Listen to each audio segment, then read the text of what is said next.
I'm sorry. I didn't see that.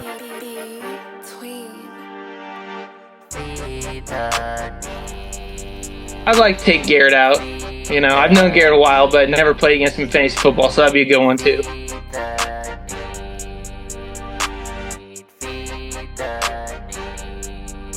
What's up, and welcome back to the Feed the Need Fantasy Football Podcast, episode 15 of the number 116-team fantasy football podcast in the world. With a combined record of 4-2, I am your host, Derek Moody. As always, my co-host is Season 2 Feed the Need champion, Trev Brown. How you doing? What's going on, Moody? We're back. Another week, another win, 3-0. How long can he go? Oh, Moody! Why am I so good at this? Is it you being good or just having some luck? I mean, well, the points against is the last by about 75 points. So I would say there's a little bit of luck involved in my 3-0. At the same time, I'm sitting essentially third in points because 3 through 6 are a solid 1.5 points away from each other. So I'm just going to say third, tied for third in points. So I'm not doing too bad. My young guys are doing good. The strategy's worked out. I was yelling it at the rooftops at the beginning of the year, and no one wanted to listen. No one listened.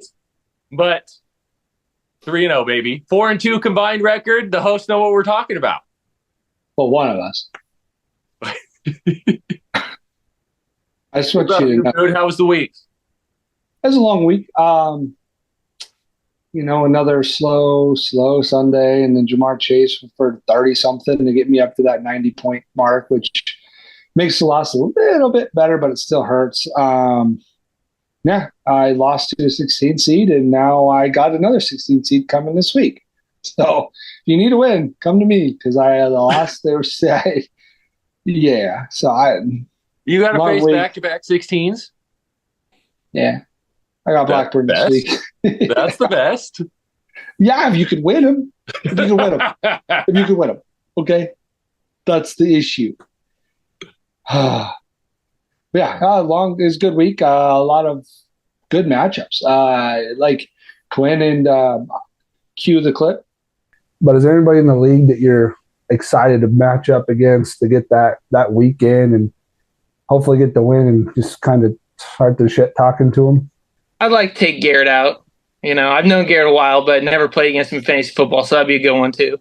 Quinn played Garrett this week, and if you go back to the very first episode, Quinn says, like you just heard, that one of the guys he wants to really play in this league is Garrett Driver. He thinks it's going to be a good matchup, and it did. It came down to this Terry McLaurin touchdown to win it. So, that $100 looked so easy in my pocket week one after Quinn's shit demise week one, and it's flipped. He's 2-1. I'm 1-2. I'm Jason. I'm going to be $500 buy. Yeah. Ugh, it's the worst, Moody. How do you want to start this week? Let's go into the high point guys and low points. Let's go into high first. High scores from last week. It's Taylor Majors. He will be on the pod, the next pod we have, doing pick'ems. He texted me Sunday, like fucking afternoon. It wasn't even over Sunday games. He's like, all right, dude, what do I need to do to get on the pod? So, hey, when you know, you know. Hey, it's what you do. Majors had a good week, but it was only 2 guys. If you look at that matchup, he scored 133 points. 27 from Lamar Jackson, 26 from Goddard, and disgustingly, Juwan Jennings with 43. So he had 4 guys. He had Godwin's 14 in double digits, but other than that, is a 2.5, 3-man show with your quarterback getting 25. It's good. His super flex scored 43, and his tight end scored 26 for a combined 69 out of a combined 133. And he finished 133. Yeah, that's disgusting. Yeah. Spoiler, that might come back to haunt him on the power rankings, but about he 1 point high this week. Yeah. Coming in second is wait, I thought it was Spank Bankin. Yeah, Spank Bankin, Spencer Byer. Saw him at work today. The first thing I told him was like, "Hey, And and I've been on his ass all year. I haven't really liked his team. I still, honestly, Pittman's disgusting. Kyron Williams, he's told me he's been trying to trade him, and every time I'm like, listen, dude, he's just not a tradable guy. His name value is not there. He just isn't. He's just not that good." But he got 30 from Burrow, 30 from Kyron, 27 from fucking Chuba Hubbard. Ugh. oh, gag me. Devontae, he's dead. Smith got him 11. But other than that, it's 3, 5, 2, 8, 5. It's got carried by 2 or 3 guys, and that's kind of what the motto is in Feed the Need right now. Yeah, why don't you read the third team then? Do you just want me to? I'm not saying that out loud. Why don't you just read the third team then? If you're just, it's the motto of Feed the Need right now, only 1 or 2 guys going off. You might as well just read the third team and who came in third this week.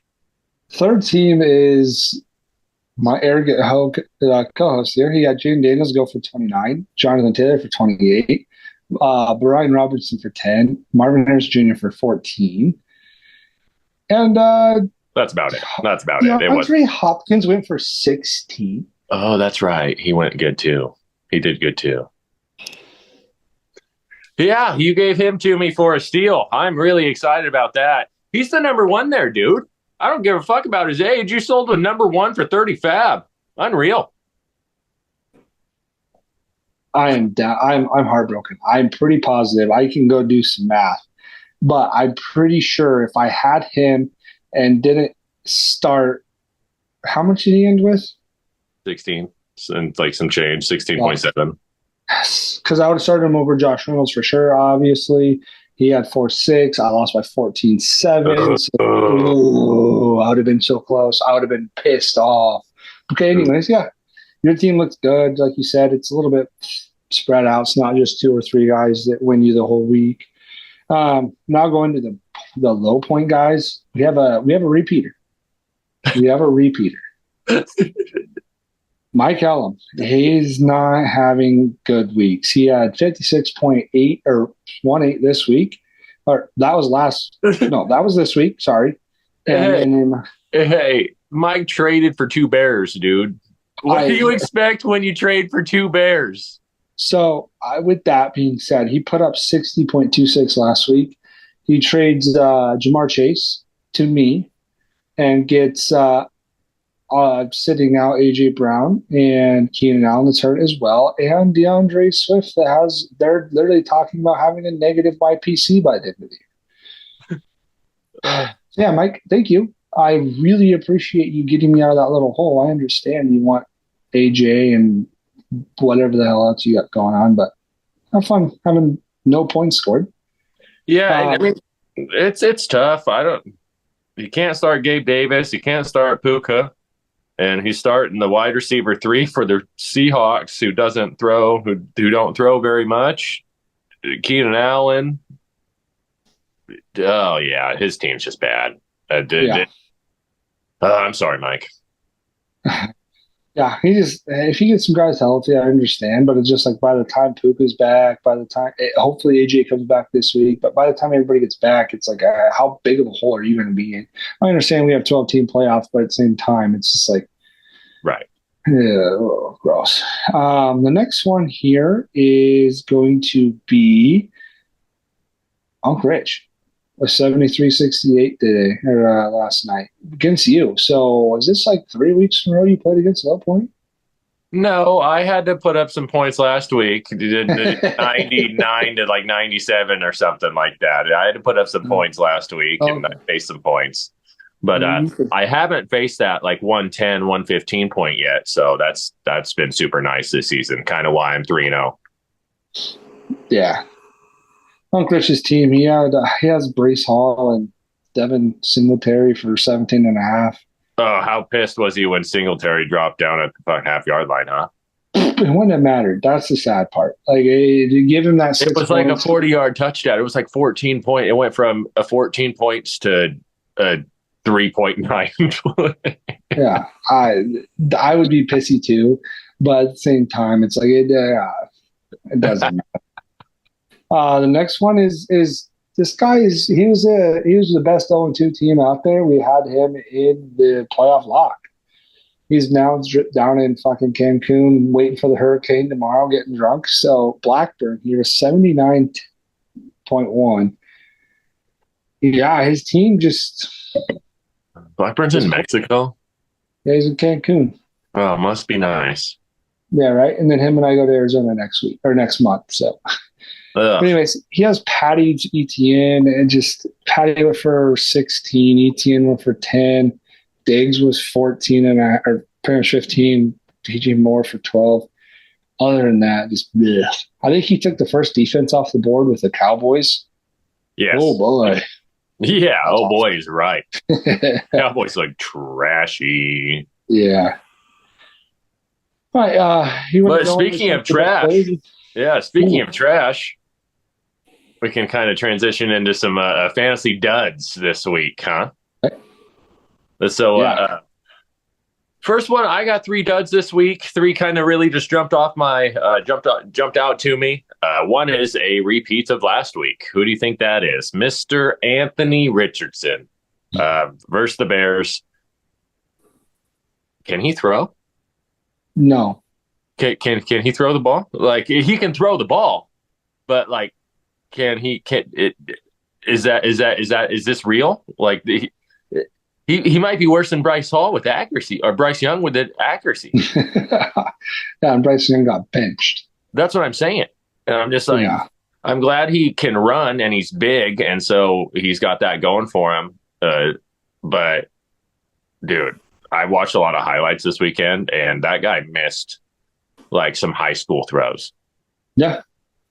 Yeah, it's very unimpressive. He had those 2 long. If you take away that really long 70-yarder to Alec Pierce or whatever week 1, look at those numbers now. That'd be disgusting. Like, he's not doing anything on the ground. He's not doing shit. Yeah, he went 10 of 20, 167 yards, 2 picks, and then 8 carries on the ground for 24 yards. So a total of 7.08 points. QB 31. Gross. Just gross numbers this week by Anthony Richardson. Yeah. I'm going to go to a tight end position. I know we hate him. We do that. But we all give all this flack to Travis Kelce, Swifties, blah, blah, blah. You know who's outscored, or who Travis Kelce has outscored and was taken, he was taken like 2 rounds less, but he's highly touted. Mark Andrews. Bang. He had 1 target, no catches this last week. 0 burger. Absolutely nothing. Yeah, he played 33% share. 33% snap share. Yep. What's going on there? How do you go from being the number 1 tight end in fantasy football to getting 33% of the snaps? What do you do? I don't know if he's just getting older and Isaiah Likely's kind of taking over that position or what, but he's not the guy anymore. It sounds like Lamar Jackson is saying, like, hey, I likely can go down the field a little bit and stretch a little bit more. I don't need a block. I don't need a blocker like that no more. So he's just gone. Yeah, Mark Andrews is droppable. And then, so my last fantasy dud is going to be wide receiver, New Orleans, Rashid Shaheed. Played Philly this last weekend. Had a 75% snap share. Got thrown to 5 times. Didn't catch a ball, Derek. Breaking news.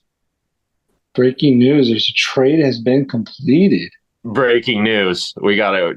Sorry, guys. We got to read this trade out loud to you. What's the trade, Derek? Daly is sending Caleb, Rashi Rice, James Cook, Tyler Hawkinson, and at A.D. Mitchell for Xavier Worthy, J.K. Dobbins, Trey McBride, and C.D. Lamb. Holy cow. So now that's a big, big, big trade here. Daly now has, holy Jesus. Daly's team, look, his receivers go C.D. Lamb, Nico, Neighbors, Garrett Wilson. C.D. Lamb, Nico Collins, Neighbors, and Wilson. Holy shit. Xavier Worthy on his bench. On his bench? Caleb, you need to just fucking stop, dude. You could have done something smaller. You could have just traded Josh Allen and sat on CeeDee Lamb. What are you fucking doing? What are you doing? I just stop fucking trading all the goddamn time. Like, your team is awful. You're never going to do anything and feed the need with all the trades you do. You're never. Just fucking give up on the trades or give Hunt his spot back. Just say it. You're not going to win any fucking time. I don't know. I hate that trade either. I like the trade for Mike or for Daly. You got the best two players in the trade. You got the best two. Oh my God. Caleb's starting Justin Fields and James Cook. And other than that, he has obviously Rashee Rice is nice. But he has Zamir White still in the starting lineup. His 120 fab Carson Steele. Tank Dell has just looked at this, and he's the third guy there. He has no tight end now until fucking Hopkinson gets back in week 8 or 9. And just gross, dude. Absolutely disgusting. Good trade on Tyler. Good trade on I like to see the action, but Caleb just needs to stop. Yeah. Just relax. Yeah, unreal. Just to finish up, it was my last dud was Rashid Shaheed. 75% share, played a lot of snaps, 5 targets. Derek Carr didn't look like he had it. Was the first 2 weeks a kind of just mirage, and he reverts back to last season Derek Carr? Yeah. Or Shaheed more of one of those players that's boom or bust like Alec Pierce? He's going to be a boom bust guy. That's all it is. We've been saying this since week 1, you and I both. My last dud, I'm going to go one more here. It's James Conner. He had 9 carries for 17 yards for a 189 YPC. He got 1 catch for 8 yards. RB 53 on the week. Just not James Conner-like numbers against Detroit. I don't know. Just a bad week for James Conner. Yeah, and then we'll transition to some good players this week, huh? Turn the mood upside down, huh? Get excited about some good players. I want to say negative for one more time. Uh-oh. We missed it last week, okay? But we get the dipshit of the week again this week. Thank you, Dallas. He sent it to me earlier today, so I already got it. But yeah, with no further ado, we're 2 weeks out. So here we are, dipshit of the week. Oh, I'm sorry. I didn't see you there. I don't know if you heard, but I did roughly 1,000 of those. Welcome to my fitness channel. Today's workout. Wait, what? This is dipshit of the week? This is not my Instagram influencer account? Okay, my bad. Welcome to dipshit of the week. Sorry that I left you hanging last week. I know your bodies yearn, your ears yearn to hear me scream and yell about how stupid some of you are. Oh, that's it. Let's just get started. I got this fucking wicked pump for no fucking reason. All right, dipshit of the week. Let's get to it. Pretty obvious at this point. It's going to typically be the guy who scores sub 60 fucking points every week. However, it's even worse than that. It is even worse than that. Mike loses Puka. He makes a move. He screws me over.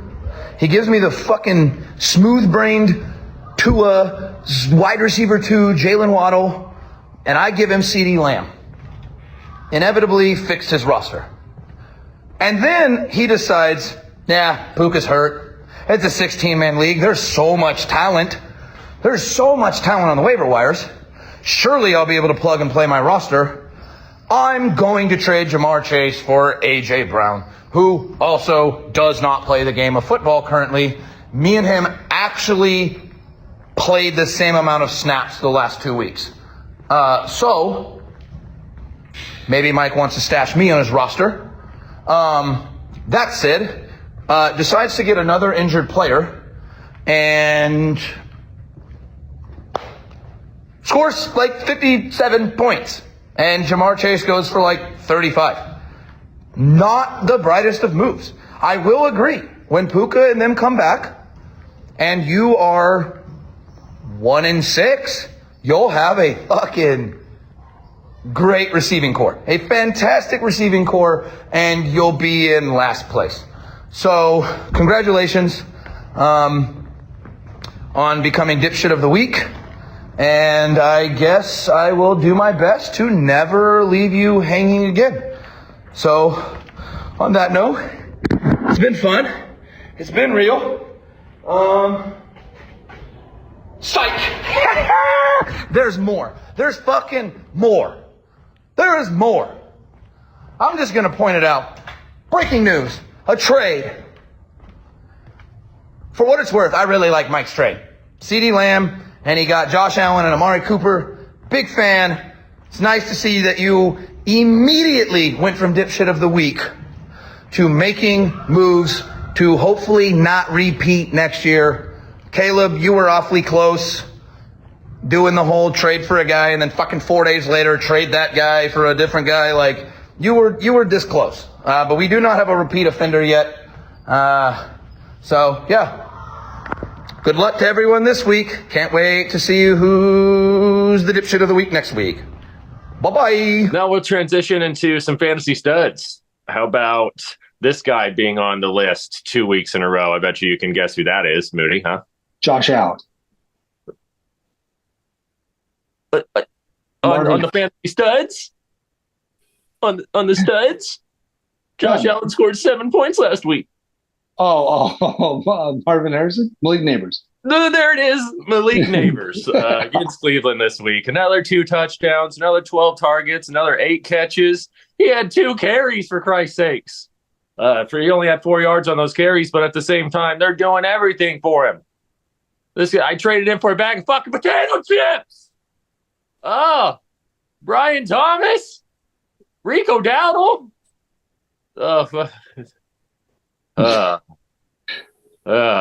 Yikes almighty. But at the same time, he's a fantasy stud. Tyler is doing really well with him, scoring a lot of points. Tyler might have got the loss this week, but at the same time, Malik Neighbors, fantasy stud. Yeah, I'll go with that one. Mine is Saquon Barkley. He week 1, he came out, had 34 last week, a down week of 15.6, and then another week of 36.6. Yeah, I got to eat crow. But I'm taking it back. It looks like it's going to work out in Philly, and I was dead wrong. Dead wrong. Yeah, 17 for 147 and 2 touchdowns. That's an 865 YPC, 4 catches, 8 or 9 yards. That's not even crazy, but yeah, the dude is just running, and he's a runner, man. That's all I hear when I think about him. That's what you said, but yeah, Saquon Barkley looks just elite. Correct. And my next one, Malik Neighbors. Oh, sorry. Malik Neighbors actually finished wide receiver 3. I want to just say that at the end of my fantasy, all that good stuff. Next is Juwan Jennings versus the Rams. How many points do you think he had? Well, I know this already. We already highlighted it, but 43. 43 fucking points. Wide receiver 1, 11 to 12, 11 targets, 12 receptions, 175 yards, 3 touchdowns. Guy kind of came out of nowhere. I didn't know who he was. I mean, I probably should have. I probably should have known that he was probably the number 2 to Brandon Ayuk, but I didn't think he was going to blow up to 200 yards and 3 touchdowns. Did you? Did you have any inkling? No, I didn't. I have him in the dynasty, and I was like, oh, cool, I'll throw him in there because I figured he'd just get a couple looks with Brandon Ayuk there still. But no, I would never guessed. I was texting Taylor Majors about getting Keon Coleman Saturday or something. He said, well, I don't know. I'm probably going to start Juwan, so just give Keon another day off or just another week to see how he does, blah, blah, blah. And then all of a sudden he starts Juwan. I'm like, that's a stupid move. And then also next thing you know, 43 points and $150. Yeah, $150 in his pocket with point high. So right, crazy, unreal. Who do you got, Mood? I just got a trade offer from Tyler Daly, and I'd rather hear that. Got it. I'll I'm going to go with Kyron Williams. Again, hand up, Spencer. Fuck you. 30.6 this week. He had 3 touchdowns, 2 on the ground, 1 in the air. The YPC is nothing to be like Saquon's was 8 or whatever it was. Kyron's is 24 carries for 89 yards for 371. But the 2 touchdowns on the ground, the 2 catches for 27 and 1 touchdown, you got to give him respect. He fell in the draft a little bit just because of the whole punt returner stuff. Spencer took him. The Blake Corn people got scared off on, and then he's done nothing but be RB3 on the year. Yeah, no, he was RB2 this week. Yeah. Did really well. I was going to shout him out too, because at the same time, I've talked a lot of shit about him. And I like, he's RB6. He's RB6 on the year. Just want to clear that up. I said 3. He's 6. My bad. Yeah, RB2 this week. And he's done good the last 2 weeks. And so he's not too bad for someone who I talked a lot of shit about. Talked a lot of shit about his YPC. And his YPC is still not very good at the same time. 24 carries, 89 yards. I've seen a lot better YPCs. But you got to give him credit due when he's scoring touchdowns. Yeah, exactly. And that's what it is too. It's the touchdown equity, because no Cup, no Puka. Somebody's got to score touchdowns there. Stafford's playing very well. They just beat the Niners. Yes, the Niners are hurt and all that, but still, you beat the Niners and division rival with those 2 guys hurt, all the offensive line guys hurt.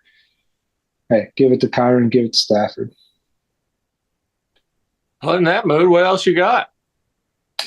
That's pretty much it. I did have one request for Dr. Moody, well, 2. They were put in yesterday, so thank you, Jimmy Cook.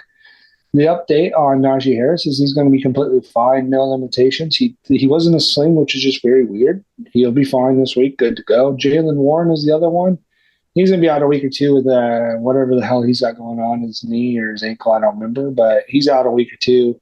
I would fair share on the side of the 2 because he hasn't really done nothing and has been hurt. So I think Warren will be out 2 more weeks. Yeah, and one for you, Laporta. Keep an eye on practices today and tomorrow. If he's limited tomorrow, he has a great chance to play. But if he's out tomorrow, I would lean on the side of caution and think he's not going to play. Right. Yeah, a little bit of worried about Laporta, but we'll see how. Oh, fuck, waiver ads. I have a waiver ad I'd like to tell you guys. Fuck, okay. Forgot about that. I only have 2 this week. Just real simple, guys. Don't want to take too much time on it. Brock White for the Lions, the tight end that would replace Laporta. He came in, went 4 or 5, 34 yards, limited snaps, will be the guy if Laporta goes down, will be on the field 100% of the time. That's who you target if Laporta doesn't play. Too bad you guys won't get him because he'll be mine. Also, Andre Iosivas, Cincy wide receiver. Yoshibas. Okay. I always want to pronounce the EO, like as in like, because it's IO. Yoshivas, Cincy, wide receiver. 5-7, 52 yards of TD, 3 touchdowns throughout the year so far. And Bengals love that third receiver option. It was Tyler Boyd last year. It was Hushmanzada way back in the day for a few seasons before he became the 1 or 2. Like they always loved, for that franchise has always loved their third wide receivers. And so look at him to be a sneaky, literally TD dependent wide receiver 2 or wide receiver 3 like every week. And that's pretty good just to be sitting on a waiver wire somewhere. Yeah. I'm going to go RB with mine. It's going to be Roschon Johnson. I know it's not sexy. It's not anything. This is last week. There was a guys like, go get him because of injuries. There's a lot of things you can go get, all that stuff. This week's kind of a lower waiver tier, but with Roschon, DeAndre Swift, yes, he got paid money, but that guy has done nothing. Absolutely nothing. Khalil Herbert's done a little bit more, but not a whole crazy lot. So Roschon Johnson's a guy you can go in there and He got 8 carries for 30 yards. So that's a 375 YPC, but he also got 5 targets, caught 4 of them for 32 yards. He's going to be more of a pass down kind of guy in the Bears offense. You want to stay away from him, but at the same time, somebody's got to be back there and get some of the looks. If you're really needing a guy, also with the Dr. Moody Cup seconds go, we have Cordero Patterson is an option. Because let's just say Najee's arm does not recover fully. Yeah, he got the most. He split snaps 33, 33, 33 with Jalen Warren, the other guy, and him. They all split 33% of the time. So he's a guy to have. Yeah, he had 4 carries for 33 yards, 5 targets, 3 catches. So those are my 2. Like we said, it's nothing crazy this week with waiver options, but there's something for you. Yep. Yeah, it's quick, easy. Trying to keep them shorter. First pods of the week. Yeah, anything else you got? No, I got nothing. Look out for the recap, or sorry, not recap. Look out for power rankings and matchups here coming out soon. Yeah. We'll be doing that with majors. But yeah, so thank God week 2 and 3 are both over, so my team can just stay looking ahead, focused, because we got to move on. Yeah, so with that, thank you for episode 15. We'll see you guys tomorrow. See ya. Deuces.